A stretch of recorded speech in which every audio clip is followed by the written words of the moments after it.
Me da mucho gusto. Entonces ya nos hemos convertido en sujetos éticos.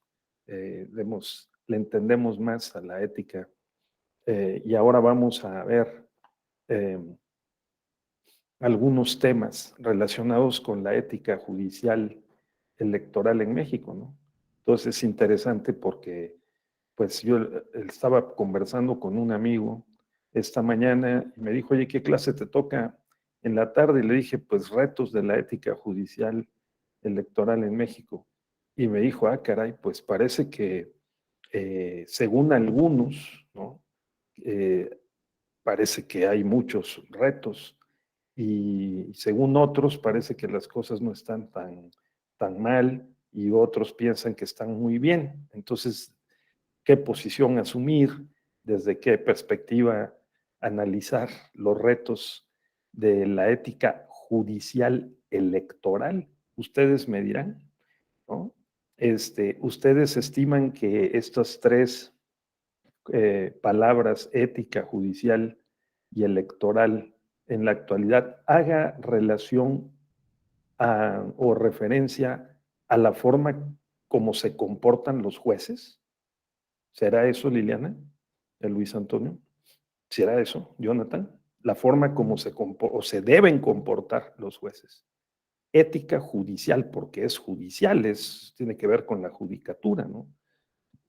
Ética judicial, electoral, o sea, el buen o mal comportamiento o conductas que deben observar o que no deben observar los jueces o los magistrados, como se dice, las magistraturas, la judicatura electoral, ¿verdad? Entonces, pues si partimos, por ejemplo, de los diagnósticos del Latinobarómetro y otras, o el índice de corrupción de la Organización de las Naciones Unidas o de la Organización de Estados Americanos, pues vamos a ver que los poderes judiciales se encuentran de media tabla para abajo, ¿sí? Calificados por la percepción pública ciudadana con una serie de problemas de oscuridad, ¿no? Em, de parcialidad e incluso de corrupción. Por arriba de los poderes judiciales están, por ejemplo, las universidades, las iglesias, o sea, los profes, los curas, los sacerdotes, bueno, hasta las Fuerzas Armadas, ¿no? Y luego ya vamos bajando a un grado intermedio los poderes judiciales. Y abajo de los poderes judiciales están los partidos, los congresos, las policías, están en último lugar, ¿no? Entonces, los organismos electorales de entre los poderes judiciales y las instituciones eh, públicas se encuentra, digamos, un poco por encima del promedio, ¿no? De acuerdo con esas mediciones. Y entonces, bueno, de lo que se trata y lo que les voy a proponer esta tarde es que demos una paseada por algunos elementos de la ética judicial electoral, veamos algunos de los principios que organizan o que deben limitar, ¿no?, la conducta de los jueces, de los magistrados, qué se espera que hagan, ¿no?, en en el nivel del deber ser. Pero luego sí me gustaría que fijáramos a la luz de lo que dice, fíjense ustedes, la ley orgánica del Poder Judicial de la Federación, ¿sí?, que trae un capítulo sobre el régimen de responsabilidades públicas administrativas de los integrantes del Poder Judicial, ¿sí?, de los servidores públicos judiciales, no nada más de los jueces o los magistrados o los ministros, a ver si hacemos un intercambio, ¿no? Hacemos un pequeño torneo de opiniones, a ver a ustedes qué les parece, si creen que se cumple o que no se cumple. Esto porque está en la ley orgánica del Poder Judicial de la Federación. Y fíjense ustedes que no es lo mismo decir código de ética, porque si el código de ética le ponemos sanciones y que éstas se exijan por un tribunal de ética, pues prácticamente lo convertimos en un reglamento, ¿no? En un reglamento, porque tiene obligatoriedad. Los códigos de ética tienen la característica de que, digamos, no es que sean de cumplimiento opcional, sino que más bien son una invitación a que de manera voluntaria se adhiera la persona a la que va dirigido el código de ética, el servidor público, a cumplir con él, ¿no? Con esas normas. ¿De acuerdo? Entonces, este es el sentido de la cosa. Bueno, entonces vamos por ese camino, ¿de acuerdo? Me voy a hacer cargo de la primera parte, pero sí me gustaría que intercambiáramos puntos de vista. Entonces, por favor, les pido su atención para esta primera parte y luego vamos a, a discutir un poco algunas cosas que pueden sernos de utilidad para los objetivos de este diplomado. ¿De acuerdo? Bien. Entonces,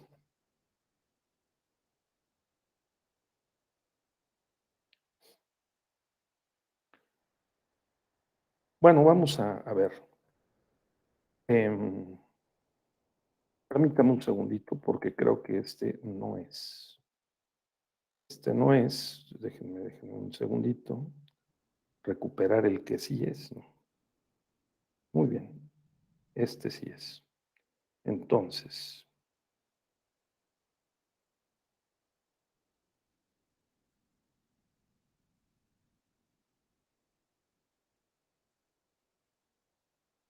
ahí vamos. Bien, entonces, compañeras, compañeros, eh, bienvenidos a la ética judicial electoral y sus problemas. Lo primero que les invito a tener presente es que hay que distinguir técnicamente entre la ética como una disciplina filosófica, práctica, y la moral como esas prácticas y las percepciones buenas o malas según algún marco de referencia cultural, porque lo que es bueno o lo que es malo para una comunidad o para una sociedad puede no serlo para otra, ¿no, Jonathan? Es decir, lo que es bueno o lo que es malo para los de la India o los rusos o los de Ucrania, ¿no? O para los de las Islas Fiji, pues puede no serlo o sí serlo para los mexicanos. Y además hacia adentro de los países, pues por ejemplo hay pueblos o comunidades indígenas que consideran que es bueno o que es malo, o si ustedes quieren que es justificable, ¿no? Que conforme a ciertos valores determinado comportamiento. Adelante, Jonathan, por favor, sí. Sí, siguiendo con su ejemplo, doctor, Uh buenas -huh. tardes. Buenas. Yo podría comentar sobre el sistema de comunicación política de los Estados Unidos, por ejemplo, A ver. que Muy bien. ahí, pues ellos, los empresarios, los medios de comunicación, todo el mundo tiene el derecho de apoyar a cual o tal candidato sin ningún problema. En cambio, en Uh -huh. México hay una prohibición expresa desde que el empresario no puede contratar espacios de televisión y pues no pueden intervenir directamente como se hace en Estados Unidos. Aquí nosotros ya lo vemos mal, decimos, no, pues no pueden hacer eso. Y en Estados Unidos es de lo más común. Entonces es Claro. un ejemplo que quería ahí abordar. No. Muy bien, Jonathan. En la ética social, política, electoral, pues claro, hay diferentes eh, em, culturas, ¿verdad? De valores, ¿no? Y yo diría, fíjate, según recuerdo, Jonathan, haberlo leído, estudiado hace algún tiempo, que en Estados Unidos el dueño de un medio de comunicación, ¿no? De radio o televisión, por ejemplo, Azcárraga o de Slim, tiene que declarar, si invitan a un candidato a su empresa radiotelevisiva, tiene que declarar públicamente a quién está apoyando. Eso es el punto. O sea, hay una ética ahí, ¿no? Hay una práctica, un comportamiento moral, vamos a decir. los estadounidenses consideran mayoritariamente, conforme a su moral pública, que es correcto, ¿no? El que si una radiodifusora, una televisora está apoyando a un candidato, el dueño lo diga, lo diga expresamente, para que entonces también pueda haber una claridad, transparencia en, eh, en, en los comportamientos y la libertad de expresión esté debidamente normada por la ética. ¿Qué significa? Que, bueno, el candidato ya sabe que va a ir a Fox, ¿no? O que va a ir a, a la PBS, ¿no? Al Servicio Público de Radiodifusión, en donde ese está obligado a la neutralidad. Pero Fox sí puede decir abiertamente, y debe decirlo, estamos apoyando a Trump. ¿Por qué? Pues porque es la televisora de Trump, ¿no? Pues entonces, ni modo que no lo apoye, ¿no? Pero si vas a CBS o si vas a otra cadena, entonces se sabe que está del lado de los demócratas. Entonces ya uno ya sabe qué es lo que puede escuchar, que va a haber un cierto sesgo en la medida de lo posible,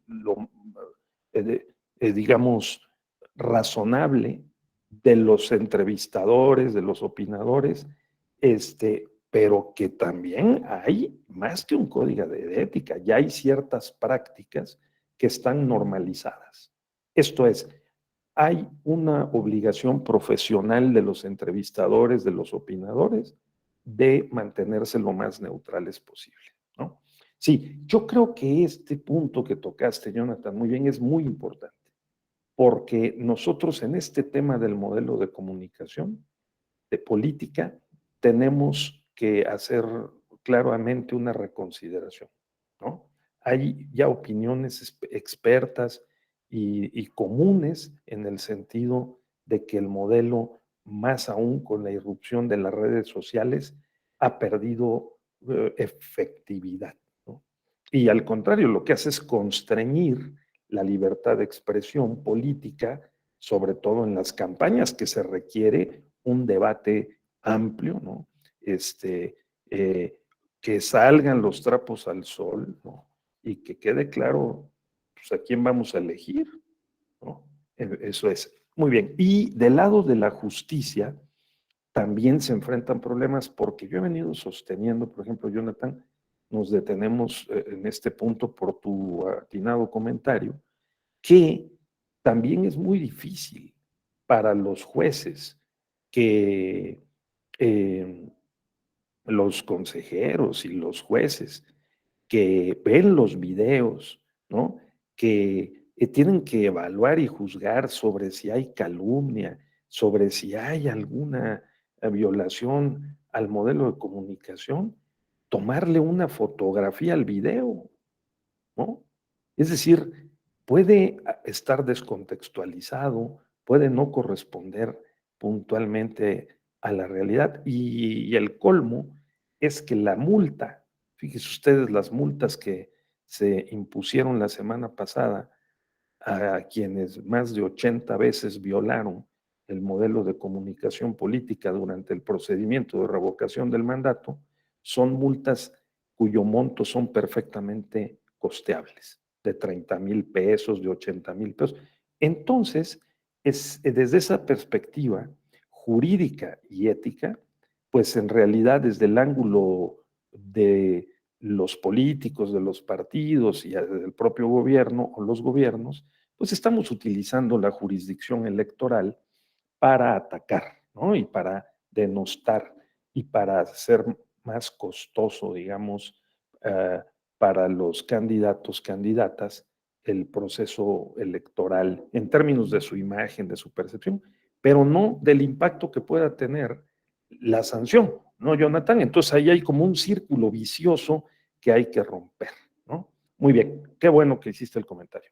Entonces, esto es una distinción porque la ética como disciplina se divide en axiología y deontología, ¿no? La axiología son los valores, los principios, eso estudia la axiología como parte de la ética, Y la deontología lo que estudia son las virtudes y los compromisos que debe observar como parte de su profesión un sujeto que está autorizado por la sociedad para resolver problemas. El médico, el arquitecto o el abogado. Lo que estamos es autorizados por la sociedad a través de un documento que se llama cédula profesional para ejercer una profesión. Y esa está sometida eh, a determinados criterios que se consideran éticos como maximizadores de las conductas, ¿verdad? De los profesionistas para que estos presten un servicio, un mejor servicio a sus clientes. Esa sería la idea.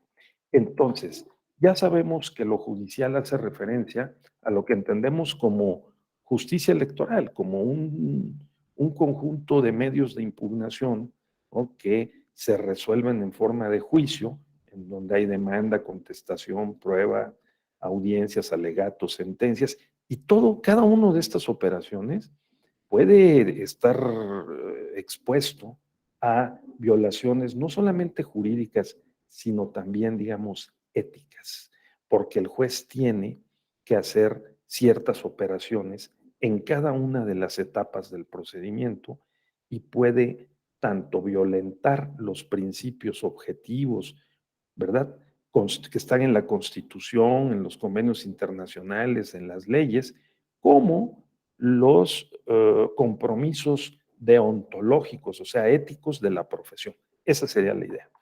Ahora, a mí me gusta este tema y yo lo quiero compartir con ustedes para tenerlo presente. ¿De dónde venimos?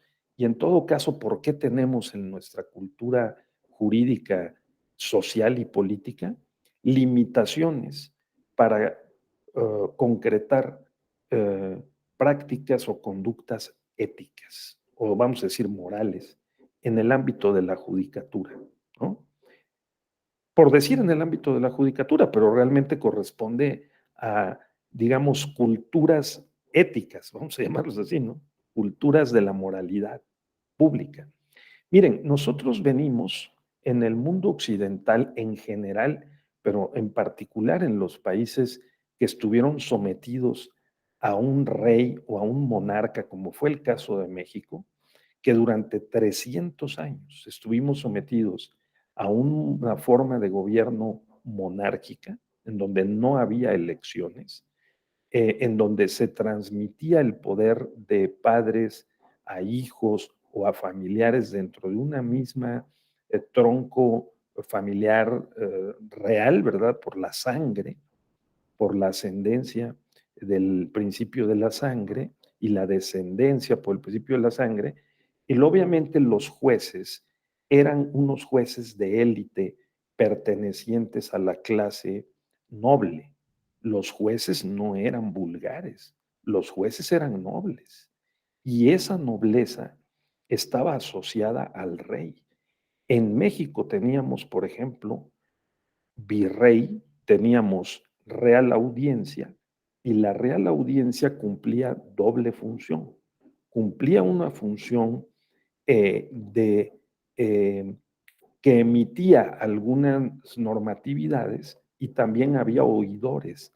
Los oidores oían, ¿no?, recibían las denuncias, las demandas, había secretarios de estudio y cuenta como hasta la fecha, había actuarios como hasta la fecha, ¿sí? Y obviamente había oscuridad hacia adentro de las reales audiencias. ¿Por qué? Pues para empezar, porque ya se sabía que los oidores eran amigos del virrey, eran amigos del rey, eran amigos de la corte. No eran nombrados por el pueblo, ni eran nombrados con un procedimiento en donde participara el rey o el virrey y que participaran los comerciantes, por ejemplo. ¿No? No, no, no, no, no. Entonces, ¿quiénes eran los oidores?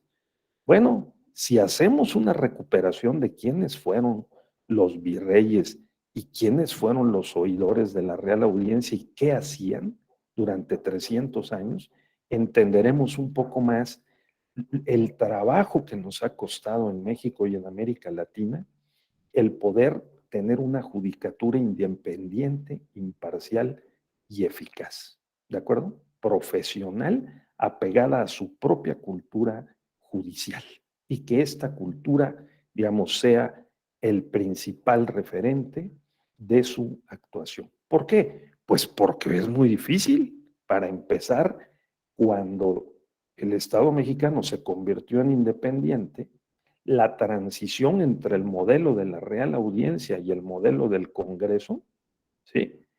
Y el Poder Judicial, o sea, que saliera el Poder Judicial de adentro de la Real Audiencia y se volviera independiente, pues costó muchísimo trabajo. Si ustedes ven la Constitución de 1824, la Corte Suprema de Justicia, ¿no?, tenía muy pocas facultades. Las principales facultades, incluida la posibilidad de escuchar quejas sobre el incumplimiento de la normatividad, de la Constitución, ¿no?, de las responsabilidades de servidores públicos, era del Congreso. El Congreso y los congresos locales de 1824 y hasta 1857 fueron mucho más poderosos que la Suprema Corte. La Suprema Corte comienza a definir sus perfiles más independientes a partir de la Constitución de 1857.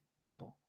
No quiero mencionar, porque es interesante, habría que estudiar más ese modelo, el de la Constitución de 1835-36, donde tuvimos el supremo poder conservador. Ese supremo poder conservador tenía, ¿quiénes lo integraban? Fíjense, ¿quiénes integraban? Eran 5 personas que integraban el supremo poder conservador, que estaba por encima de la Suprema Corte, por encima del Congreso, por encima del presidente de la República y de todas las autoridades. ¿Sí? 1835-36, hasta que desapareció el supremo poder conservador.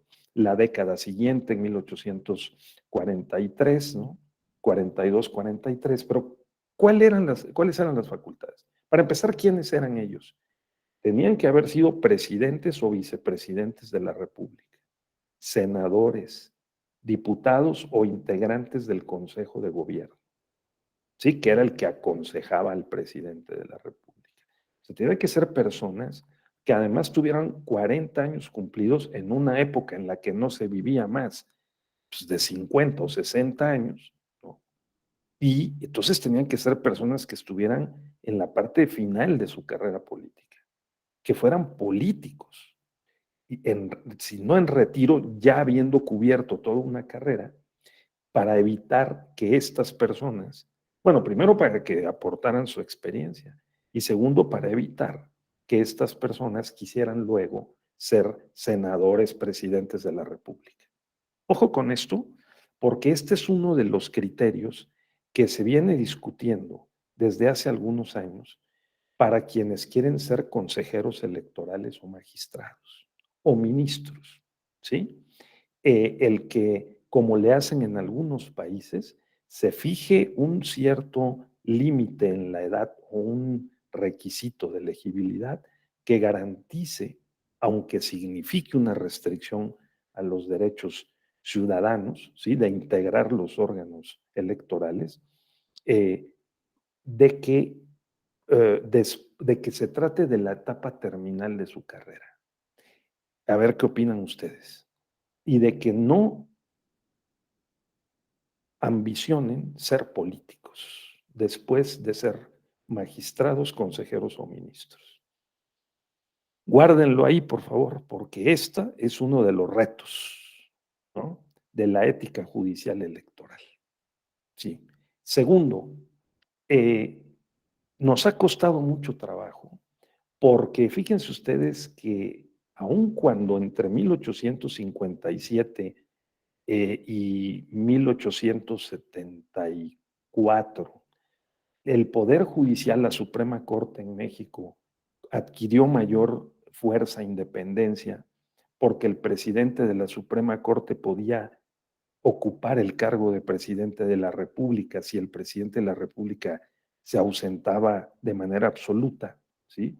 Como ocurrió, pues porque ustedes saben, en diciembre, enero del 57-58, el presidente Comonfort renunció a la presidencia de la República y Benito Juárez, que era presidente de la Suprema Corte, por ministerio de ley, ocupó la presidencia de la República.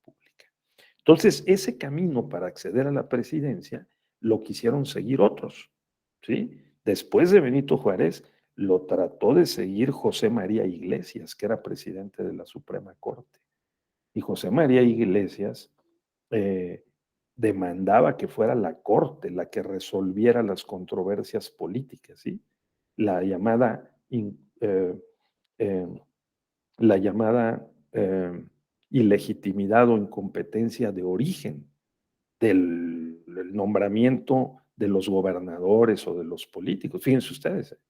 ¿Y qué fue lo que pasó?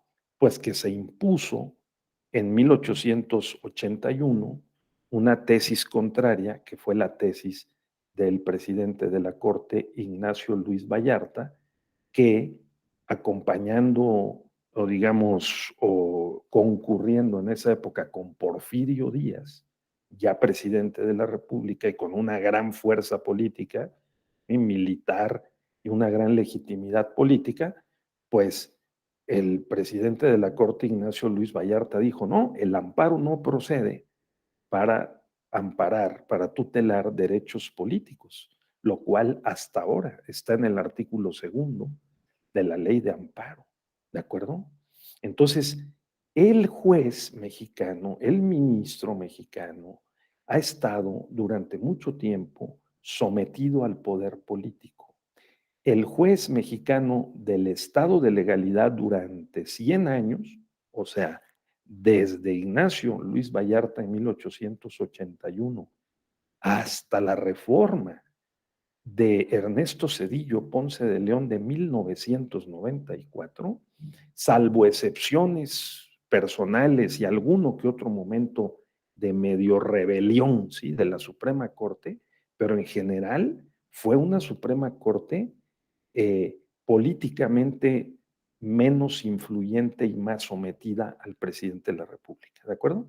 Y luego, por supuesto, al partido hegemónico, el PRI. Luego, entonces, vean las dificultades para construir una institucionalidad judicial eh, consistente, sólida, ¿verdad? Frente a los poderes y frente, y desde luego para tutelar los derechos civiles y políticos, ¿no? De la ciudadanía. Bueno, en materia de derechos políticos electorales, pues imagínense ustedes, fue hasta 1996 que con la creación del Tribunal Electoral del Poder Judicial de la Federación, pues dimos un giro de 180 grados, ¿no?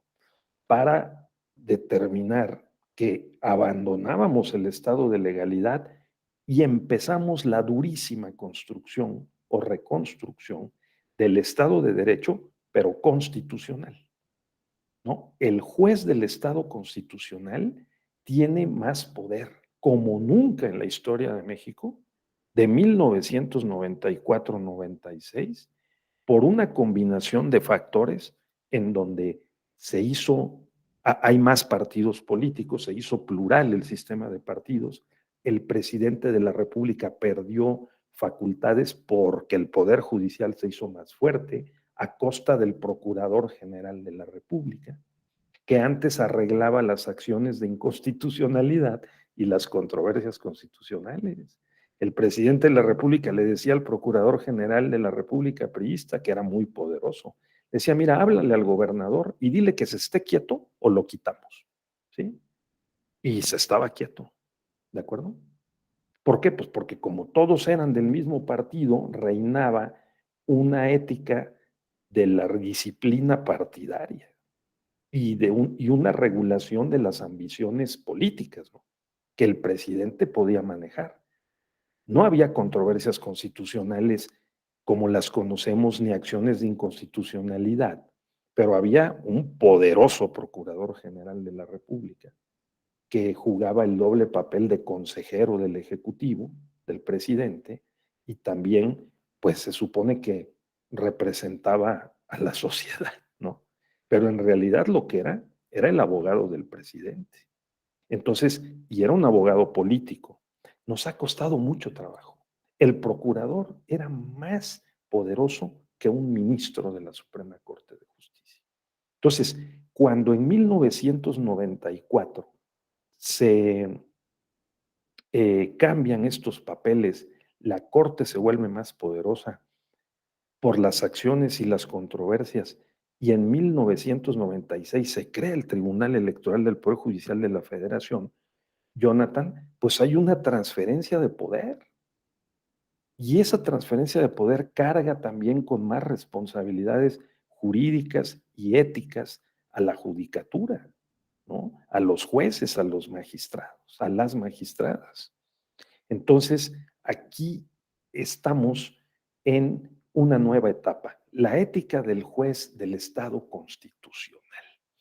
Entonces, la Constitución en el artículo 99 construye para el Tribunal Electoral del Poder Judicial de la Federación y desde el 94 para la Suprema Corte de Justicia un conjunto de garantías que llamamos orgánicas y procesales, ¿sí? Para tratar de respaldar la posición de independencia e imparcialidad y eficacia de las y los magistrados, pues el Tribunal Electoral, ¿no? La pregunta es si lo hemos logrado. La pregunta es si lo hemos logrado o qué hacer para fortalecer esta independencia, imparcialidad y eficacia de las magistraturas electorales. Porque tenemos 300 años virreinales y 200 de México independiente, o sea, casi 200, ¿no? 180, vamos a decir, desde 170, desde 1824, hasta que dimos el paso a que en lugar de los congresos sean los magistrados, un tribunal dentro del Poder Judicial, los que resuelvan las controversias electorales. Imagínense ustedes lo que vale una gubernatura, ¿no? Sí, una gubernatura siempre ha sido muy valiosa, porque un gobernador tiene tanto poder que probablemente en términos comparativos, según algunos, hay momentos en que pueda tener más poder que el presidente de la República. Proporcionalmente, ¿me explico? Entonces, imagínense lo duro que es el que haya una competencia por una gubernatura, como tenemos ahorita una competencia por 6 gubernaturas, y que un tribunal integrado por 7 magistrados, sala superior, y por 3 magistraturas, 5 salas regionales más la especializada, se encarguen de garantizar que en efecto las elecciones sean libres, auténticas y digamos periódicas, y que se cumplan los principios electorales. Entonces, no es solamente que los jueces se apeguen al marco constitucional, sino que hay un contexto. Y en ese contexto están la propia personalidad del juez, están sus antecedentes, dónde estudió, cuáles son sus modelos mentales, qué teorías, si es que las domina, inspiran su actuación, quiénes son sus amigos, quiénes han sido, cuáles son sus preferencias subjetivas, porque las magistraturas también votan. Los consejeros electorales suspenden la sesión el día de las elecciones, el 5 de junio, las consejerías de los OPLE suspenden la sesión una vez que se instala y verifican que se han abierto las casillas y rinden un primer reporte, hacen una pausa y van y votan. Van a votar, no tienen restringidos sus derechos políticos.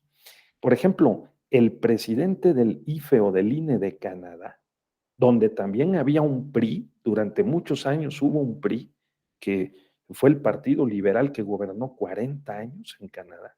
¿Sí? El partido del primer ministro Trudeau, cuyo hijo es ahora el primer ministro, o sea, es como del PRI, ¿me entienden? Un partido liberal canadiense que gobernó 40 años y luego perdió y luego volvió a ganar, vamos, ¿no? Para que quede claro que no solo en México hemos tenido PRI, también ha habido PRI en la India, también ha habido PRI en Paraguay, también ha habido PRI en otros países, ¿sí? En Canadá, ¿sí? Entonces, y algunos dicen que en Estados Unidos hay PRI también, nada más que allá lo dividieron en dos, el PRI republicano y el PRI demócrata, ¿no? Algunos dicen, el maestro Plutarco Elías Calles se equivocó, hombre, hubiera creado dos, no uno, ¿no? Si hubiera creado dos, probablemente habríamos tenido otra evolución y otros tipos de problemas, pero también nos habríamos podido ahorrar algunos tragos amargos. Bueno, eso dicen algunos, pero por eso es que dense ustedes cómo después del PRI se creó el PAN en 1939, porque Gómez Morín se dio cuenta, como conocía muy bien Estados Unidos, porque nació en Batopilas, Chihuahua, y luego él estudió de niño, estuvo ahí en El Paso, Texas, hablaba inglés, leía inglés, entendió esto y dijo en 1939, ¿saben qué? Me salgo del Partido Nacional Revolucionario porque no estoy de acuerdo cómo están manejando las cosas y creó el Partido Acción Nacional, ¿no? O Lombardo Toledano, que dijo 10 años después, dijo, no, no, yo tampoco estoy de acuerdo y yo vamos a crear el Partido Popular Socialista. Y eso más o menos le dio un cierto juego a la política en México. Pero el Poder Judicial siguió estando en manos del partido hegemónico y del presidente, que ni qué. Probablemente la mayoría de ustedes sean muy joven como para recordar que los ministros, que eran unos políticos ya en el final de su carrera, ¿sí? Antes de 1994, eran unos grandes juristas también. Había personas muy valiosas, de un perfil, así como el Supremo Poder Conservador, ya habían sido senadores, gobernadores, ¿me entienden? Y con ese modelo de que ya no van a querer ser ni senadores ni presidentes, los nombraban el presidente de la República de manera directa, mandaba la propuesta al Senado y los nombraba ministros de la Suprema Corte. ¿De acuerdo?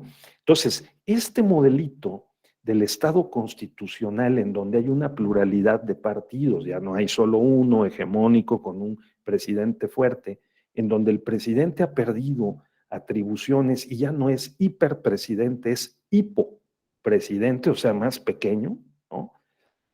Tiene ventajas y desventajas. La ventaja es que la Corte, el Poder Judicial, se volvieron más fuertes y se le pueden oponer al presidente y le pueden sacar sentencias contrarias a sus políticas públicas. ¿Sí? El Tribunal Electoral puede, como lo hizo, anuló la elección de Tabasco en el año 2000-2001. Anuló la elección de Colima. Las dos gubernaturas eran del PRI. ¿Sí? Entonces, en una época en que si bien el PRI había perdido la presidencia de la República, tenía la mayoría de las gubernaturas, controlaba el Senado de la República y había mayor pluralidad en la Cámara de Diputados, pero esos 32 senadores de representación proporcional electos en una lista nacional, ¿sí? Pues ahí el PRI se aseguró el control del Senado en la alternancia, en 1996 cuando vio venir la alternancia, ¿de acuerdo? Y luego aparte se aseguró pues las gubernaturas de los estados donde siguió siendo rey a la fecha, como sabemos, el PRI no ha perdido en Hidalgo, Coahuila y Estado de México. ¿Eh? Y en algunos ha perdido y ha vuelto a ganar. Algunos ahora sí lo dan por muerto, como lo dieron en el año 2000, ¿no? O en el año 2006. Y otros dicen que el guerrero se está tomando un nuevo descanso para regresar cuando cumpla 100 años, en 1929. Vayan ustedes a saber. Pero lo que sí es que para hablar del Poder Judicial y de los retos de la ética judicial electoral, tenemos que hacer este contexto. Porque la pregunta es si el método, si las garantías orgánicas y las garantías procesales, Jonathan, ¿sí? Compañeras, compañeros, que revisten al Tribunal Electoral, para ya no hablar de la Corte, ¿no? El Tribunal Electoral del Poder Judicial de la Federación, de las salvaguardas, ¿sí? De las protecciones, de las defensas, para poder cumplir con un papel como el que le marca la Constitución y los compromisos internacionales de México. O sea, la Convención Americana, la Carta Democrática Interamericana, las convenciones contra la corrupción, los principios de la independencia judicial de Bangalore, ¿no? Del año 2002, 2001, 2002, o los códigos de ética iberoamericanos, del Poder Judicial o del Tribunal Electoral, para poder cumplir con esto, que se sintetiza en independencia, imparcialidad y eficiencia, eh, las garantías son las adecuadas. Y ahí nos vamos internando en la situación y en las propuestas actuales y en los retos, ¿no? Entonces, un segundo punto que yo creo que es importante a, apuntar es si estos retos pasan por fortalecer las garantías o de plano las reinventamos, como propone la propuesta de reforma electoral del presidente de la República. ¿O qué mecanismos pensarían ustedes que pueden llevar a afrontar mejor los retos de la independencia, la imparcialidad y la eficacia, ¿sí? O eficiencia del Poder Judicial y en particular del Tribunal Electoral, ¿no? Que no signifique la elección por voto popular de las magistraturas. Jonathan, o sea, bueno, punto 2, apúntenlo ahí porque lo vamos a discutir ahorita, ¿no? Para que esto se ponga bueno, ¿no? Entonces, eh, en la actualidad, pues tenemos códigos de ética.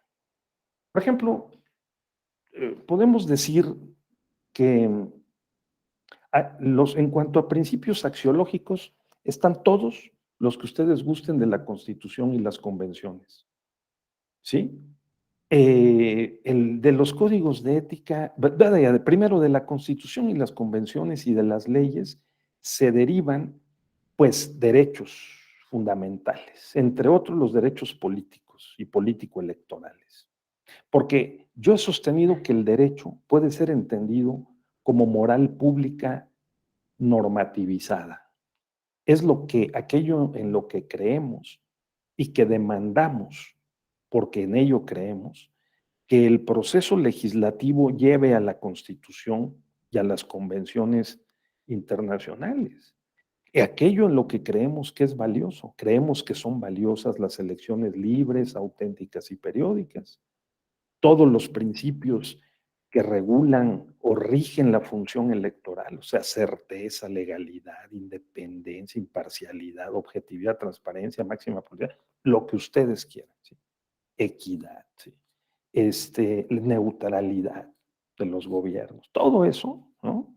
Que está en la Constitución, las convenciones, creemos en ello, mayoritariamente. Yo creo que creemos en ello. Bueno, por eso está en la Constitución, ¿no? Ahora, eh, creemos también en que no debe haber discrecionalidad, que los jueces tienen que resolver fundando y motivando. Creemos que es odioso que haya nepotismo, creemos, pero luego lo aceptamos o lo toleramos. Creemos que no debe haber corrupción, aunque hay veces se dice, bueno, siempre y cuando sea con estricto apego a derecho, sí la podemos aceptar la corrupción. No, dice el güero Agustín Basabe, en México aceptamos la corrupción, pero con estricto apego a derecho, ¿no? Entonces, sí, sí, sí. Sí, en un sentido obviamente mordaz, ¿no? Y la ineficiencia, ¿no? Que es bueno, pues poder, no le hace que cueste muy caro, pero pues ahí sale, ¿no? Ahí va. A la mexicana, pero sale. ¿no? Entonces, llega un momento en que sí las diferencias sociales, como me decía a la hora de la comida una amiga, me dijo, es que una profesora de la UNAM me decía, no, es que el problema hoy es que la gente tiene más conciencia por la propia información que hay, las redes sociales, todo, de las diferencias de clase, de acceso a recursos, de capacidad de goce de la vida. Y entonces, como hay una gran mayoría que no tiene esas posibilidades, que está pensando en cómo comer mañana, que está pensando en el riesgo de que el mes próximo se quede sin una chamba, quincena o posibilidad de, de, cumplir sus compromisos, en una mayoría importante que vive endeudada con los bancos y las tarjetas. Entonces, todo esto genera una situación en la que pues empezamos a sentir un malestar, ¿no? Y una irritación, y de alguna manera que nos la paguen, alguien la tiene que pagar, ¿no? Entonces, esa situación de polarización social por la diferenciación de acceso a recursos y distribución de bienes y servicios, y de capacidad de goce y ejercicio real de los derechos, pues entonces llega un momento en que sí genera una tremenda molestia social, ¿no? Y la agarramos contra todos, ¿eh? Ya no diferenciamos en que si es del poder ejecutivo, legislativo, judicial, todos son iguales, ¿no? Como dijeron en Argentina, que se vayan todos, ¿no? Entonces, si no que se vayan todos, por lo menos en las urnas nos podemos desquitar. Ahí tenemos esta posibilidad. Y si los jueces, magistrados, ministros, en este caso las magistraturas electorales, no mantienen la verticalidad y la resiliencia, la resistencia a las presiones para poder, hasta donde esto es racional y objetivamente posible, ¿no? Conforme a las pruebas, decir, oye, ahí metieron la mano, ahí hubo irregularidades graves, generalizadas, determinantes para el resultado de la elección, ahí anulamos la elección, ¿no? O bien, por el contrario, la validamos, la validamos. Entonces, digamos, el Poder Judicial, en lugar de ayudar a distender la situación social, ¿no? La agudiza. Y luego, peor, si las prácticas y los hábitos políticos toman de rehén al organismo electoral que organiza las elecciones y al que resuelve los conflictos, entonces todavía peor, ¿no? Porque entonces todos nos metemos adentro de una olla, ¿no? En ebullición que tarde o temprano explotará. Así que tengamos, por favor, en cuenta este punto, ¿no? ¿Cómo podemos responder a los retos del contexto de la polarización social por la diferenciación socioeconómica? Vaya. O sea, el Poder Judicial ahí se ve atrapado entre fuerzas y contextos que no le corresponde, eh, digamos, regular, ¿no? Entonces, sin embargo, queda dentro de esa olla de presión. Bien, esto es lo que decíamos. Ustedes pueden ver cualquier código de ética. Aquí yo estoy viendo, eh, aparte de lo que dice ahí, la independencia, imparcialidad, profesionalismo, excelencia, reserva, con los expedientes, ¿no? Templanza, austeridad. Que un juez irascible, ¿no? Como hay veces dicen, un juez loco, ¿no? Puede ser un buen juez. Que un juez que va a, a ver a jugar a su hijo fútbol y termina peleándose con los papás a golpes, ¿no? Se agarra a golpes con los papás de los niños del equipo contrario porque le metieron el pie a su hijo. Es un buen juez. ¿Sí me explico? O sea, el juez tiene que tener ciertas virtudes, cierta templanza, o puede ser cualquier juez. Cualquier persona puede ser juez, ¿no? Y luego, lo que está muy de moda precisamente por el tema de la polarización social, la austeridad. ¿Hasta dónde? ¿Hasta dónde está el límite de la austeridad? ¿No? Apuntemos esa otra, porque una de las garantías de la independencia y la imparcialidad del juez es que tenga un salario suficiente, que la institución tenga un presupuesto que pueda manejar con responsabilidad, con transparencia, ¿no? Con rendición de cuentas también pertinente y suficiente, de tal suerte de que no se genere el efecto contrario, ¿no? No pensemos que la transparencia y la rendición de cuentas va a ayudar a la legitimidad del tribunal abierto y resulte que es una simulación. Porque si es así, entonces hay una doble victimización, vamos, y una doble decepción de los justiciables y de la ciudadanía. Así que también apuntemos ese como un reto, ¿no? ¿Hasta dónde la austeridad? ¿Hasta dónde estas garantías pueden sostener una judicatura independiente, imparcial y eficiente? ¿Qué necesitamos en la cultura jurisdiccional para hacer de el juez electoral en términos genéricos, ¿no? De la judicatura electoral, una función que tenga el máximo prestigio a los ojos de la sociedad? ¿Qué necesitamos? Otra pregunta, porque, bueno, ahorita yo estoy hablando, pero ya les voy a dar la palabra, ¿no? Para que discutamos un poco, ¿no? Eso es. Entonces, ahí está. A ver, entonces, vamos apuntando los retos juntos, ¿no? Porque miren, yo aquí, en un código de ética, el Código Iberoamericano de Ética Judicial dice independencia, ¿sí? Es decir, una posición, no busca situar al juez en una posición de privilegio, sino garantizar el de que los justiciables sean juzgados conforme a derecho, sin arbitrariedades, ¿sí? Sobre todo salvaguardando los derechos fundamentales, con imparcialidad, ¿sí? Que no de la cancha el juez, que no de la cancha el juez, ¿no? Que no se incline sin justificación. Por ejemplo, alguien diría, pues toda la justicia inclusiva, ¿no? Ya sabemos que si llegan personas indígenas, mujeres o con discapacidad, pues les van a dar la razón. Eso no viola la imparcialidad del juez. Ese es un reto que hay que afrontar. ¿Cuál es el punto de equilibrio entre el enfoque inclusivo y de la igualdad sustancial y el debido proceso? O sea, ahí hay otro reto muy, muy serio, ¿no creen? ¿No?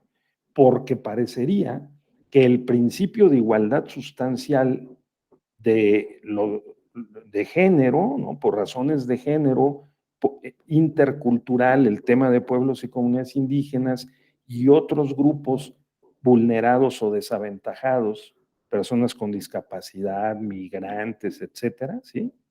Tiene prevalencia, preeminencia, y que incluso hay que buscar la manera de que le podamos favorecer a estos justiciables si se presentan frente a aquellos que no tienen esa condición. Y hay algunas voces, aunque sean minoritarias, que dicen, oigan, pregunto si no hay una violación también del debido proceso. Y alguien dirá, no, hombre, al contrario, prevalece en estos principios de igualdad sustantiva porque necesitamos corregir esas deficiencias históricas, estructurales, en favor de los grupos desaventajados y vulnerados. Bueno, ahí está, ¿no? Luego, la motivación de las resoluciones judiciales, ya lo sabemos. La coherencia de las sentencias es interna y externa, ¿no?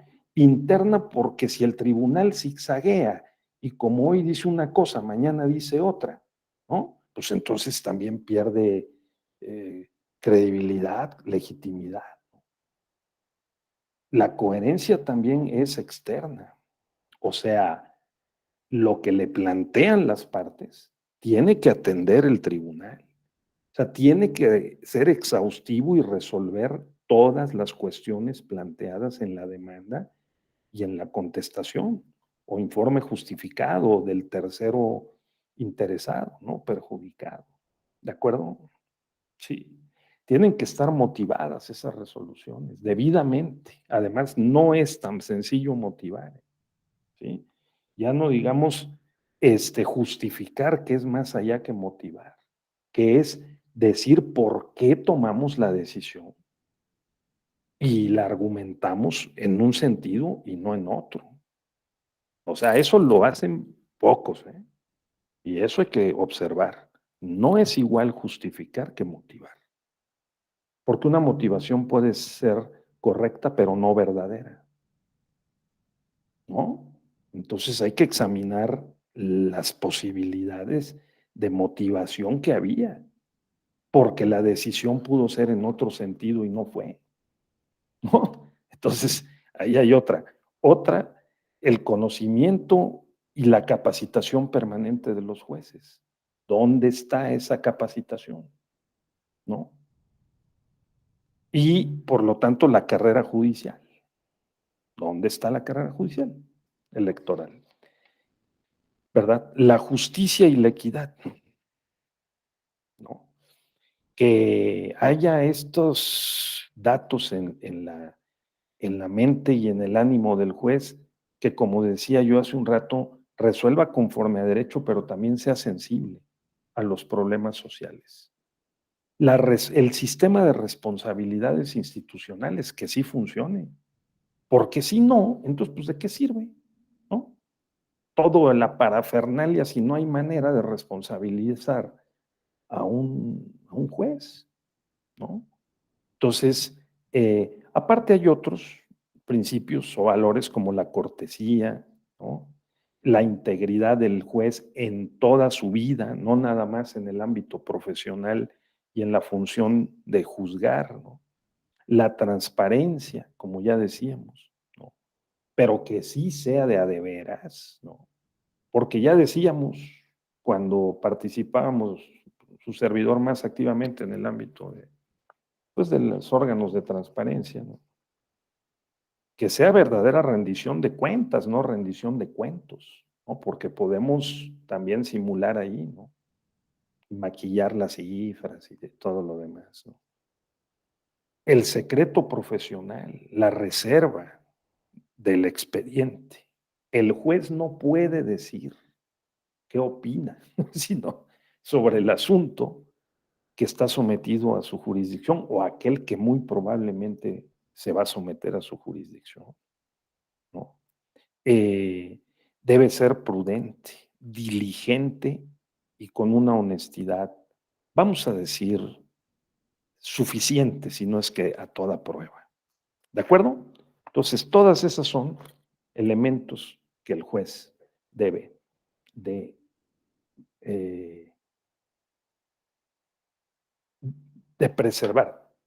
A la luz de lo que hemos dicho hasta ahora, y todavía me falta la ley orgánica del Poder Judicial de la Federación, déjeme decirles 5 nada más, para que de ahí 5 alertas, ¿no? Que son responsabilidades, generan responsabilidades administrativas si no las cuida el juez electoral o la judicatura, para ser más genéricos, ¿no? Y comprender más sujetos, ¿no? Dice el artículo 110 de la Ley Orgánica del Poder Judicial de la Federación, son causas de responsabilidad para las y los servidores públicos del Poder Judicial. O sea, no dice, pues todos los magistrados, jueces son también. Realizar conductas que atenten contra la independencia de la función judicial. Por ejemplo, aceptar o ejercer consignas, el juez de consigna.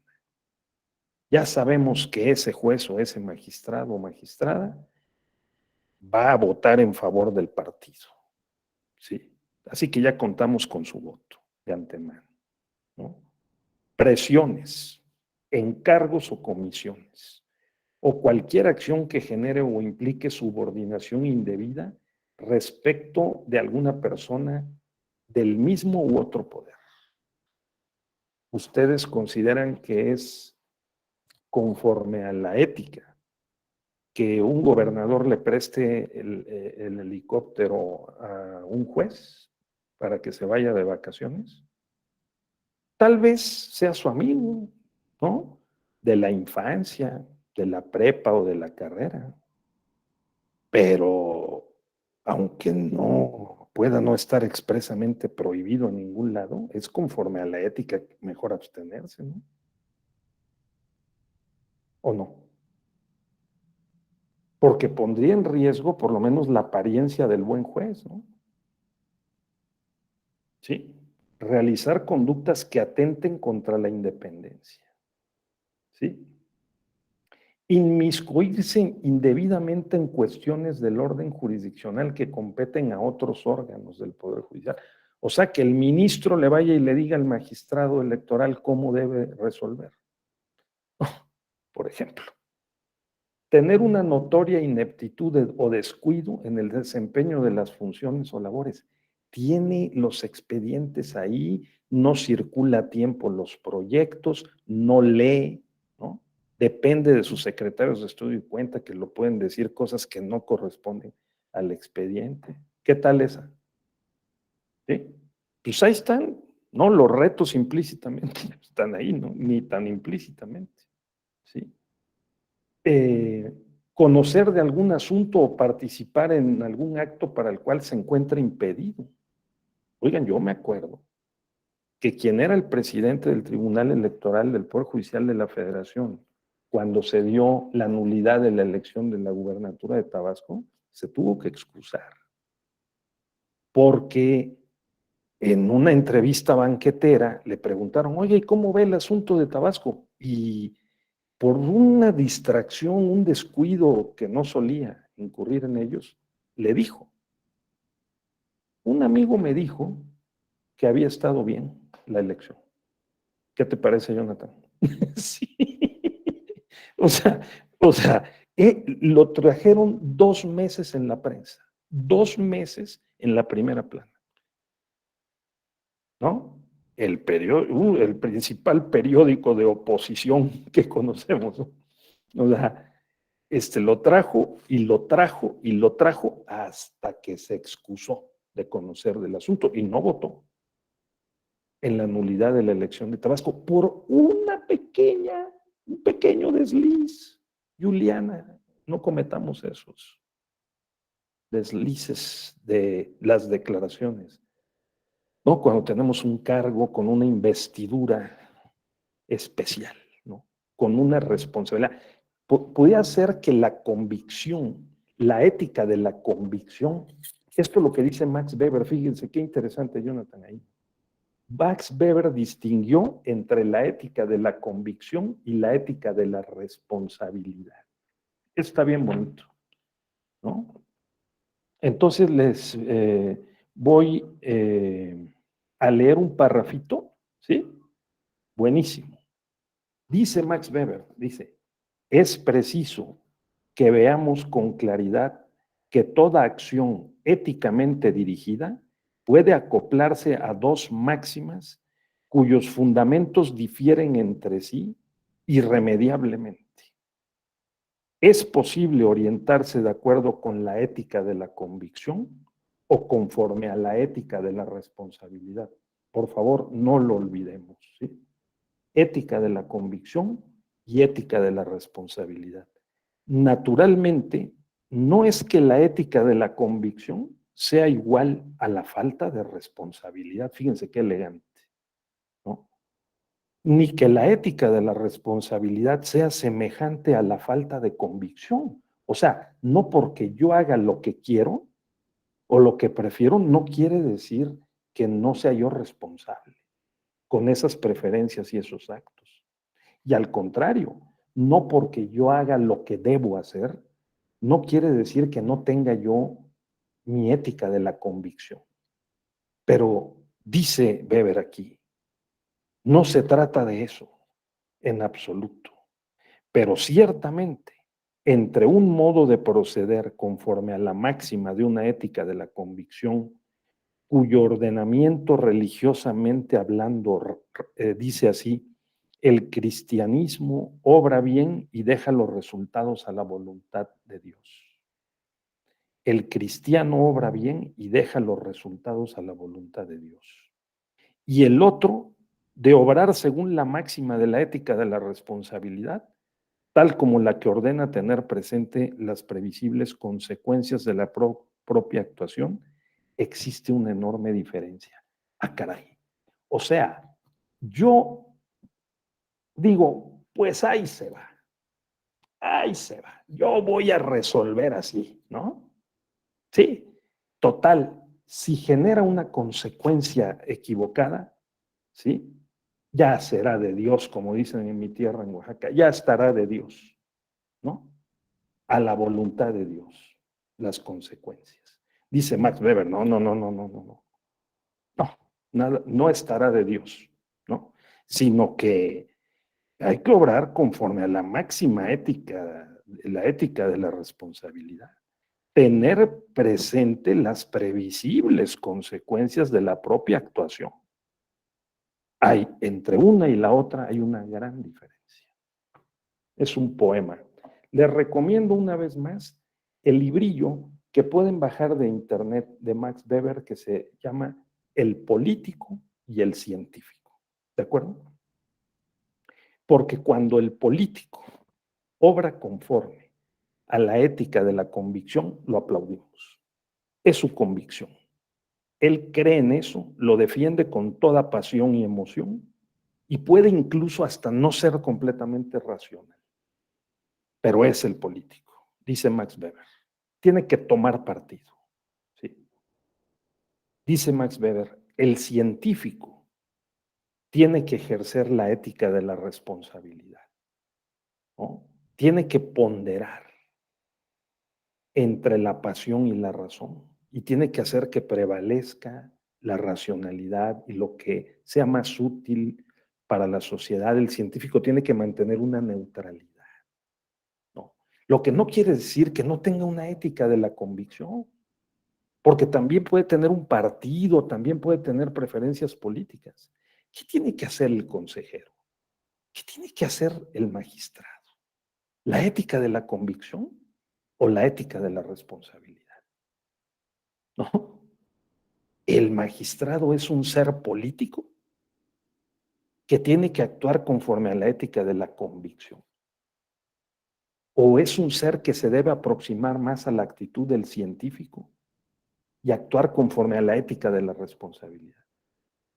Yo cuando voto, puede decir la o el magistrado en privado, si es que se lo confía a alguien, voto por el partido X. Pero si el partido X viene a mi mesa convertido en expediente, voto conforme a la Constitución, ¿no? Porque aunque tenga una ética de la convicción, por su naturaleza humana, social y política natural, está investido con un conjunto de garantías y de compromisos que lo debe llevar a preferir y ejercer la ética de la responsabilidad. Es lo que dice Max Weber, ¿no? Ahora, ¿se pueden reunir las dos, Jonathan? Podríamos pensar en una combinación virtuosa de la ética, de la convicción y de la responsabilidad. Pues sí.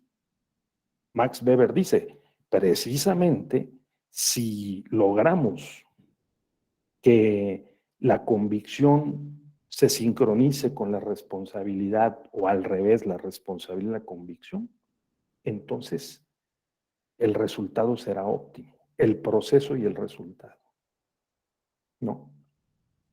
Pero si no, entonces debe prevalecer la ética de la responsabilidad, porque tenemos que ser capaces de avisorar las consecuencias de nuestros actos y no decir, ya estará de Dios.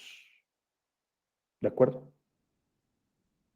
Eso es. Ahora, dicho esto, y bueno, pues, o sea, la ley orgánica del Poder Judicial de la Federación trae otras cosas todavía más delicadas, ¿no? O igualmente delicadas. Por ejemplo, se refiere en una fracción más abajito, ¿sí? Se refiere también, por ejemplo, a eh, eh, acosar u hostigar sexualmente, o bien llevar a cabo una o más conductas de naturaleza sexual, valiéndose de su posición jerárquica, o aunque no exista dicha posición, sobre otra persona de su entorno laboral, sin el consentimiento de ésta. ¿Qué tal? ¿Eh?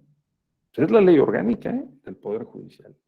Valiéndose de las atribuciones o facultades de su empleo, cargo, comisión directa o indirectamente, designar, nombrar o intervenir para que se contrate en cualquier órgano jurisdiccional o área del Poder Judicial en que ejerza funciones a personas con las que tenga lazos de parentesco por consanguinidad o afinidad hasta el cuarto grado, o vínculo de matrimonio, concubinato o afectivo. ¿Qué tal? ¿No? Oigan, si lo dice la ley es porque me imagino que ocurre, ¿no? O ha ocurrido, no está ahí nada más gratis, ¿no? A alguien se le ocurrió. Las personas que hubieran recibido un nombramiento de base interino de confianza directa o indirectamente no deben designar, nombrar o intervenir para que se contrate a los cónyuges, concubinos, convivientes o parejas en relaciones análogas o a parientes consanguíneos o por afinidad, hasta el cuarto grado.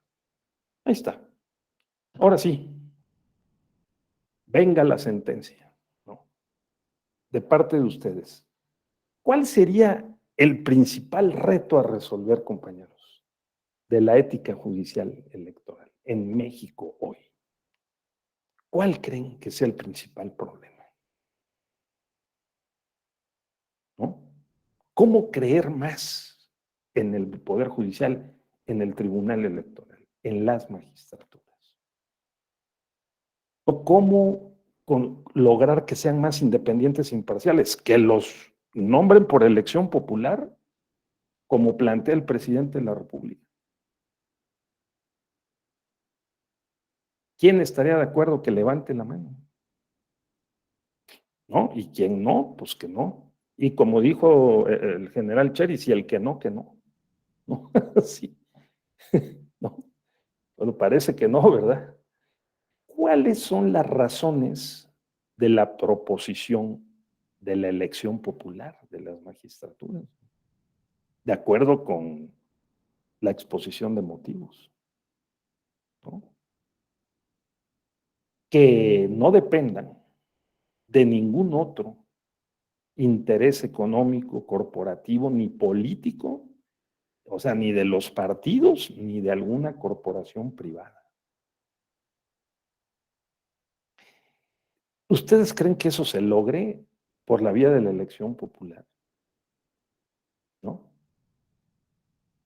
Ahora, en lugar de eso, ¿cómo mejorarían ustedes el sistema de nombramiento? Porque por lo visto, el sistema de nombramiento es una garantía de la independencia y la imparcialidad, ¿no?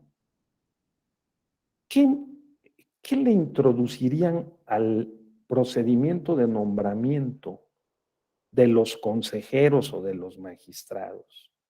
Porque también los consejeros resuelven algunos asuntos, ¿no? La comisión de quejas y denuncias les pone sobre la mesa también algunos casos para que el Consejo General resuelva, ¿no? Entonces, la unidad de fiscalización le pone sobre la mesa unos casos y resuelve, ¿no? ¿Cómo los haríamos más independientes e imparciales? ¿O no hay forma? A ver, Jonathan. Doctor, ¿podría ser con exámenes? O sea, es la única manera que te hagan un examen y quien tenga la mejor calificación, que esté más capacitado, pues que sea nombrado. Porque la verdad es que pues, si te vas a que los elija la Cámara de Diputados, pues siempre tiene el sesgo de quien tiene la mayoría. Y si no tienes la mayoría, te pones de acuerdo con otro partido y la sacas. Si los eligen los senadores, lo mismo. Si los eligen el presidente, lo mismo. Si la gente los elige, creo que ahí sería peligroso porque podrías elegir al que sea sin la preparación. O sea, a lo mejor, ahorita me acordé de Juanito, el de la cinta de México. Pues es famoso, el cuate lo conoce la gente, lo ubica y tal vez para muchos les dé confianza. Si él se quiere apuntar y dice, tengo conocimientos jurídicos, que me parece que es abogado, lo elige la gente, imagínese en manos de quién va a estar la justicia, ¿no? Entonces, a lo mejor podría ser por un examen así muy, muy especializado y pues que tenga la mayor calificación, que sea el elegido ahora sí, y a lo mejor pues que sea de manera vitalicia. En Puebla me parece, bueno, no me parece en Puebla, los magistrados del Poder Judicial Estatal son electos, pero vitaliciamente, entonces a lo mejor puede ser por ahí, porque sí, por partidos y por gente no creo que sea la mejor opción.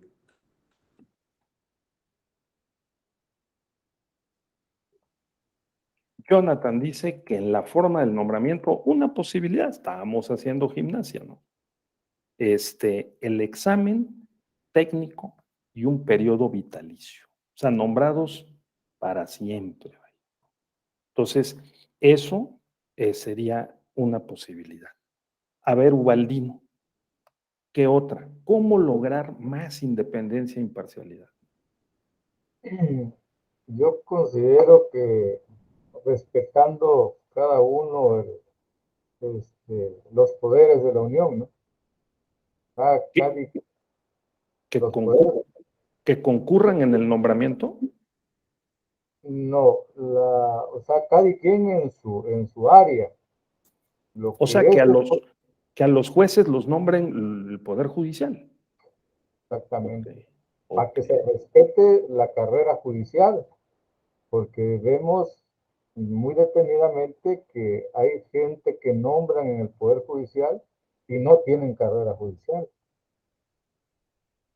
Ese sería uno de los retos, considero yo, que se hiciera la injerencia de los poderes, porque no es posible que haya injerencia entre uno y el otro, como por ejemplo, aquí en el Estado, el tribunal Electoral son nombrados por la Cámara de Senadores. Ya estamos mirando la injerencia de un poder político, podríamos decirlo, porque eso es cómo está conformada la Cámara, y se está metiendo o está ingiriendo en lo que es la cuestión judicial. ¿Qué va a decir en el aspecto de resolver las controversias en materia electoral?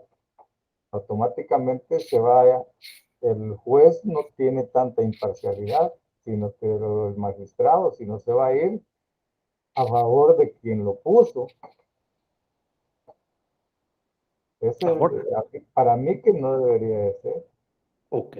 Ubaldino, fíjate que hay quien piensa que si se cierra la forma de nombramiento hacia adentro del poder sin que participen poderes, otros poderes, también adentro del propio poder se pueden dar muchos vicios porque puede ser que una camarilla de amigos se apodere del poder y sea el que termine nombrando a sus amigos. Pues correría ese riesgo, pero creo que sería, para mí que sería más saludable. Por otra parte, ¿cómo podríamos, digamos, justificar que un juez constitucional nombrado solo por el propio poder judicial que no resulta de la elección popular, ¿sí? O sea, los ministros, por ejemplo, que nombraran a los magistrados del Tribunal Electoral, si los ministros no son electos popularmente, ¿con qué legitimidad podrían los magistrados que son nombrados anular una elección? ¿No? Porque el hecho de que participe el Senado de la República, donde están representados los partidos, que son una pieza clave y para la cual sirve también la democracia, ¿no? Y que representan los senadores pues, a los ciudadanos que los eligieron, ellos nombran después del procedimiento que se lleva a cabo en la Corte y de las ternas que envían, pues estos senadores legitiman, de alguna manera le transmiten a los magistrados una parte de esa soberanía delegada que ellos tienen.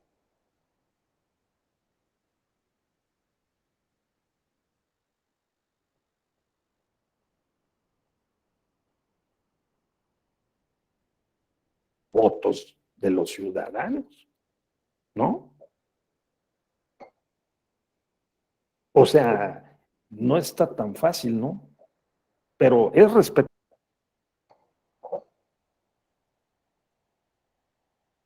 como la de Jonathan. Dice, pues entonces, por la vía de exámenes.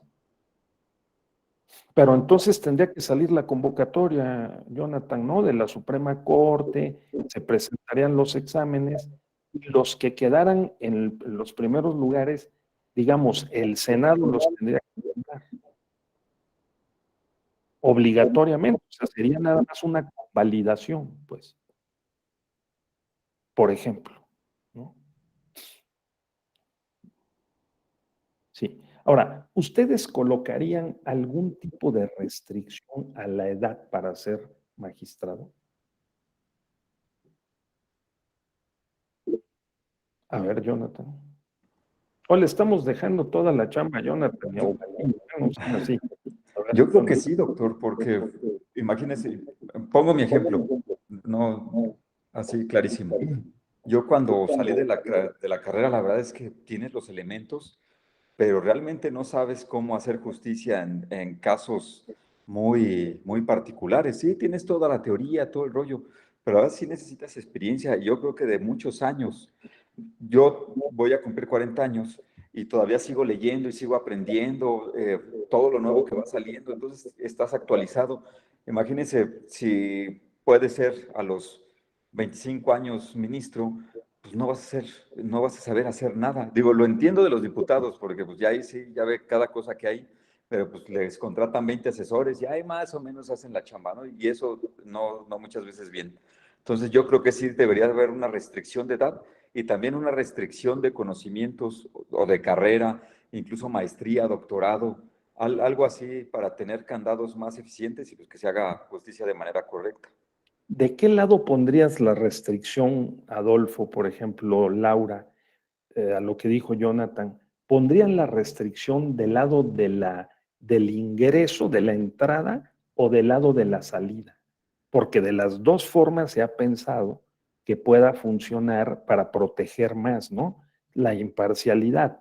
La entrada, que es decir, oye, antes de ser magistrado, tú tienes por lo menos los últimos 2 años, 5 años, no haber sido dirigente de un partido, diputado federal, haber estado en el ámbito del sistema de partidos, pues, ¿no? Con un cargo de elección popular o de dirección política, ¿no? Eso es algo de lo que hemos inventado, o es como un impedimento, ¿no? En la entrada. Ahora, en la salida, ¿no? Durante los siguientes 2 años, después de concluir el periodo de ministro, en este caso de magistrado, no puedes, para empezar, no puedes formar parte del gobierno cuya elección calificaste. Eso es la regla que tenemos hasta ahora, ¿no? O sea, por ejemplo, un magistrado que termina su periodo, pues no puede ser contratado, entrar a servir dentro del gobierno que calificó en la elección y la validó, o la anuló, para el caso es lo mismo, ¿no? O sea, de ese lado pondrían, ampliarían el impedimento, o dirían, está impedido para no 2, sino 6 años, por ejemplo, ¿no? A ver, Adolfo, y luego Laura, ¿cómo le hacemos? O así está bien, porque la otra es, no, si así está bien. Porque hay otros que dicen, mire, maestro, cualquier procedimiento tiene ventajas y desventajas. La cosa no está en el procedimiento, está en las prácticas, ¿no? y de apegarse a lo que dicen las leyes, las normas y los códigos de ética. ¿Será? A ver, Adolfo, o Laura primero y luego Adolfo.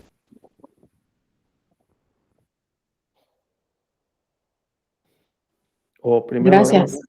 Sí, Laura, adelante. Sí, respecto al tema de la edad, las restricciones por edad, me parece,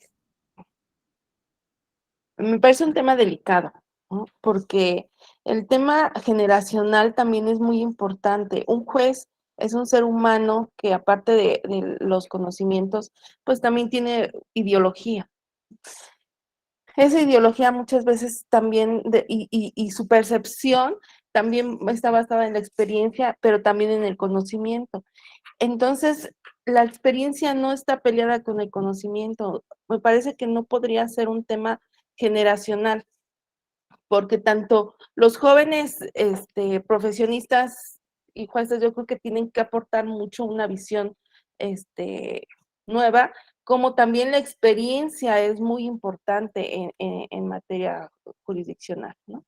Entonces, yo creo que no, la exclusión no nos llevaría a una mejoría, ¿no? Me parece. Yo creo que tanto visión generacional es buena, nada más que el tema no es, me parece, en la edad, ¿no? Sino en las, en el tema es que yo quiero hablar de la ética de las virtudes. Me parece que los operadores jurídicos deberían también dedicarse más a la ética de la virtud. Por ejemplo, en Estados Unidos no está mal visto que conocer la ideología del juzgador. Incluso se tienen muy bien identificados cuál es su postura ideológica, ¿no? Aquí en México no. Me parece que el tema de transparencia, transparentar, es muy importante. No, no las restricciones, sino más bien la apertura, ¿no? En vez de poner más restricciones, abramos los temas, ¿no? Seamos muy transparentes en cuanto a la ideología de los juzgadores, en cuanto a el currículum, la experiencia, incluso respecto a la rendición de cuentas, ¿no? ¿Cuál ha sido la postura del juzgador en las resoluciones de las controversias que se le han puesto de conocimiento? Yo creo que eso nos daría una mayor visión, ¿no? Respecto al trabajo de los juzgadores, pero no me parece que sea el tema de restricciones o de exclusión el tema. Gracias. Muy bien, Laura. O sea que en lugar de colocar restricciones por las razones que fueran, o los criterios que se seleccionaran, digamos, mejor una apertura a cambio de responsabilidad y rendición de cuentas, de transparencia y justicia y tribunal abierto. ¿Sí? Y, y un régimen de responsabilidades, ¿no? También. Eso. Entonces esa es otra posibilidad, otro reto. El reto de decir, bueno, mejor vamos a tener más información sobre quiénes deben ser jueces. Pero eso va, ¿y cuál es su desempeño? Y cierto conjunto de garantías, mecanismos, instrumentos para lograr máxima publicidad en todo el procedimiento, ¿no, Laura? Porque sería desde el nombramiento hasta el desempeño y luego también, pues, la salida, ¿no? Sí, sí, porque, pues, como dicen los colombianos, echa la ley, echa la trampa. O sea, de alguno, no es que esté deliberadamente la trampa ahí diseñada, sino que le encontramos la vuelta, ¿no? Como dicen los argentinos, le encontramos la vuelta, ¿no? Entonces, muy bien, esa es otra posibilidad. O sea, un reto sí es transparencia y en sentido amplio rendición de cuentas. Normalmente los sistemas de garantías de la judicatura lo que tienen es una combinación, Jonathan, Laura, ¿no?, de medidas para poder asegurar un cierto perfil, y aún así, pues es bien difícil que solo descanse en la normatividad jurídica o ética, ¿no? Y aún, digamos, lo que dijo Laura me parece tan importante, o sea, la construcción de una cultura jurisdiccional, como le llama perfecto Andrés Ibáñez, traductor de Ferraioli, magistrado en retiro, español, un tremendo magistrado y académico, ¿no? O sea, la cultura jurisdiccional, la cultura de la judicatura, ¿no? Entender, asumir y protagonizar el papel de juez o de jueza. Muy bien, Laura, muy bien, magnífico. A ver, por favor, Adolfo, adelante. Ya casi todos dijeron lo que iba a decir sobre No, pero siempre hay algo que se examen puede. de virtudes Muy bien. de los que aspiran a.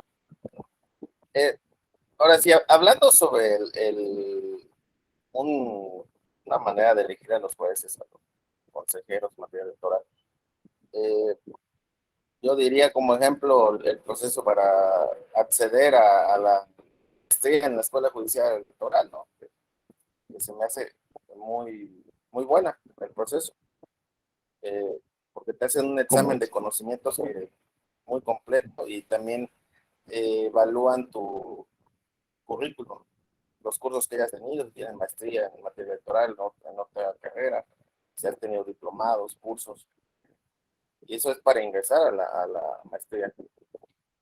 Eh, Ejemplo de acá del estado de Quintana Roo, cuando habla de las virtudes, ¿no?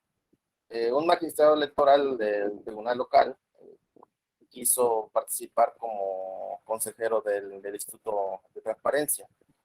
Estamos en pleno proceso electoral acá, de renovación del Congreso del Estado de la Gobernatura. Y el cargo del magistrado se cumple hasta diciembre. Y para ocupar el cargo del consejero de transparencia es en julio. Entonces, por esa razón les he negado la oportunidad de participar porque va a dejar vacante la magistratura. Y el Y magistrado, hay hablando una de restricción. virtudes, así es, hablando de virtudes, el magistrado todavía pidió notificación de ese dictamen de la Comisión del Congreso para inconformarse, para presentar un recurso, porque pues, no quedó satisfecho, quiere el consejero del Instituto de Transparencia. Entonces ahí les dejo análisis, ¿no?, sobre las virtudes. Sí. ¿Y tú qué habrías hecho? Tú no habrías dado el paso. ¿Tú crees que por ética de la responsabilidad, aunque sea tu deseo, debías, y no hay ninguna, no hay restricción para ese efecto, Adolfo? Eh, Ahora, yo coincido con que también a la Comisión de Organismos Autónomos del Congreso, ¿no? Estamos en pleno proceso electoral. Y aparte de que el Estado ya había resuelto asuntos que tenían que ver con el Congreso. Por ejemplo, la aprobación de una resolución donde ahora sí le daban presupuesto al Instituto Electoral para la consulta popular que vaya a cabo igual el 5 de junio. Entonces había también un conflicto de interés. Claro, claro. Ah, pues es un caso muy interesante. ¿Y en qué va el caso? ¿En que ya le dieron las copias y fue a presentar un recurso o no? Pues eso fue hace poco. Ahora que vaya yo, mañana que voy a la oficina, voy a preguntar ahí a los de la comisión, a ver cómo Muy va. bien, Pero sí, él hizo manifiesto mediante un documento donde se le modificara el dictamen. correcto. Muy bien. Ustedes han hablado de las virtudes, que es la parte, vamos a decir, puede ser la más subjetiva, ¿no? O intersubjetivamente justificada, digamos, hasta cierto punto. ¿Cuáles serían un reto relacionado con las virtudes del juez? ¿Cuáles serían esa ética de las virtudes? ¿Qué virtudes debemos promover o cultivar en las magistraturas o en los jueces electorales.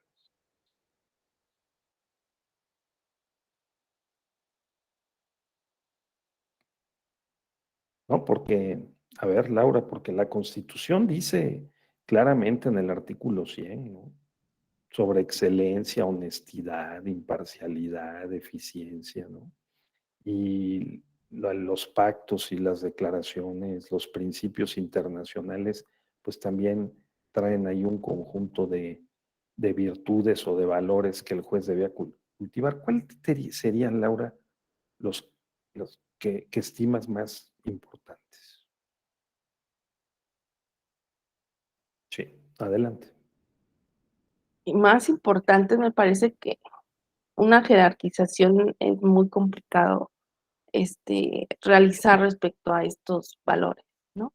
Porque todos son importantes, pero tal vez algo que no se ha vislumbrado ya desde la perspectiva actual es que realmente, como lo vimos en la última clase, en la esfera privada de la pública ya es una línea tan delgada que casi ya se vuelve invisible más para este tipo de operadores jurídicos. Entonces, por el acceso a la información que actualmente tenemos, ¿no? Entonces, realmente la actitud y la conducta del juzgador me parece que debe ser muy congruente con el papel que desempeña dentro de una sociedad, ¿no? Este, un ejemplo, si el principio de legalidad es lo que exige a los justiciables, ¿no? Entonces, es la congruencia en que, así como están ejerciendo esa profesión y exigiendo esa conducta, ellos también la deberían modelar, ser un ejemplo, ¿no? Ante la sociedad. No sé, se me ocurre ahorita que escuché un ejemplo del compañero, por ejemplo, ahorita en Morelos, los magistrados del Tribunal Superior de Justicia están pugnando, están haciendo acciones para ampliar su periodo, ¿no? A equipararlo al periodo de los ministros, cuando ya están por concluir su encargo, ¿no? Entonces, el fijarnos siempre, como usted dijo, en el procedimiento y no en lo y no en lo cualitativo, ¿no? Me parece que hay que fijarse, poner énfasis en lo cualitativo, en el ejercicio de la función jurisdiccional de cada uno de los juzgadores, ¿no? ¿Cuál ha sido su actuación, su conducta en el ejercicio profesional? Y no irnos tampoco hacia el otro lado sobre este, la, la, los periodos tan largos o vitalicios. O sea, el darles mayor periodo o menor periodo implica unas consecuencias que pudieran ser o perfeccionan su actuación o se quedan también a lo mejor en una actuación estándar, ¿no? Y no hay una mayor excelencia. Entonces, me parece que les deberíamos exigir mayor transparencia y mayor profesionalismo en lo que realizan. Y ya estamos en la época de razones, ya no estamos en la época de la simulación. Me parece que hay que evitar a toda costa ya la simulación. Gracias. Muy bien, muchas gracias, Laura. ¿Alguien tiene algún comentario adicional? ¿Alguna otra que quisieran apuntar? No, esto me parece muy importante, mencionó Laura, la coherencia de la conducta entre diferentes esferas de acción, llamado esferas de acción el que un sujeto participa durante su vida consciente, digamos, y profesional en diferentes esferas de acción, pues la familia, el club social, ¿no? Su trabajo como magistrado, por ejemplo. Es un poco mantener una congruencia o coherencia en los estándares de conducta ética en las diferentes esferas, ¿no? Eso es, o sea, un magistrado, magistratura que, digamos, incurra en vicios, por ejemplo, de alcoholismo, ¿no? Y como la definición de alcoholismo es pues, la distorsión de la conducta. Sería una de las virtudes, la sobriedad, digamos, a cultivar también, en la medida en que 3 copas de vino pueden alterar la conducta del juzgador, ¿no? Y digamos, no es que cuando llegue y se siente a resolver un expediente, dictar una sentencia, pues está sobrio. Sí, pero no es eso, sino que es el ser y el parecer también, ¿no? Eso sería lo que Laura, entendí Laura, ¿verdad? Y el de que también se sea congruente, por ejemplo, esto estar promoviendo la extensión de los mandatos, tiene un costo, ¿no, Laura? Y puede incurrir en un conflicto de interés, ¿no? O comprometer seriamente su independencia e imparcialidad. Correcto. A ver, Jonathan, adelante. Y Bulmaro también. A mí me parece ese tema que es muy subjetivo, porque ¿quién, quién te puede decir si tomas o no tomas, si es bueno o es malo? A lo mejor hay magistrados que se van a una comida, se echan 2 copitas y se acabó diario. Algunos dicen que el vino tinto hasta te ayuda para el corazón. Sí, Entonces, pues, si tú sacas tu trabajo, si tus sentencias son pulcras, no tienes ningún problema, ¿por qué te juzgarían con tu capacidad jurídica, ¿no? Para resolver? Entonces, lo que marcan ahí algunas veces de requisitos, por ejemplo, el modo honesto de vivir. ¿Qué es realmente el modo honesto de vivir? O sea, porque son temas muy subjetivos, ¿no? Ahora, el tema que platicaban hace ratito de que un juez o un magistrado o un juzgador tiene que resolver teniendo una ideología. En el curso que nos dejaron hacer para acreditar el diplomado precisamente de ética y función electoral, hay un escrito muy interesante de Jorge Malem Seña que se llama Los saberes del juez. Entonces correcto. ahí te dice que uno de los grandes errores que cometen actualmente los juzgadores es ese, el juzgar con ideología, que un juez tiene que quitarse de toda la ideología, de lo que él piense y atender directamente a lo que le marca la ley, porque si nos vamos con ideología que muchas veces se concatena con la religión, pues imagínense, por ejemplo, el tema de la marihuana, ya temas más escabrosos sobre todo de la bioética, el aborto, la clonación, etcétera, ahí está lo interesante, ¿no? ¿Cómo juzgas con ideología cuando pues, tú tienes una ideología religiosa distinta? Entonces, creo que son temas muy subjetivos ahí, tanto los que nos marca, ahora sí que modo honesto de vivir, que seas eficiente, por ejemplo, ¿quién te califica la eficiencia? A lo mejor un magistrado saca 100 asuntos, pero uno saca uno con más relevancia que esos 100. Entonces, ¿cómo calificas la eficiencia? Entonces, creo que es muy subjetivo el asunto. Correcto. No, pues sí, sí, tiene ese problema, ¿no? También los valores en términos de, pues la subjetividad o las virtudes requieren un cierto consenso, este, mínimo, ¿no? Porque de otra manera también podemos incurrir en lo contrario de lo que se exige, una arbitrariedad en contra de los propios sujetos éticos. Muy bien. A ver, a Bulmaro, por favor. Bulmaro. Buenas tardes, doctor. Buenas tardes a todas las compañeras y compañeros. Hace poco tiempo, el magistrado Leonel Castillo González, con más de 50 años impartiendo justicia y, bueno, uno de los magistrados de la primera integración de la Sala Superior del Tribunal, eh, bueno, en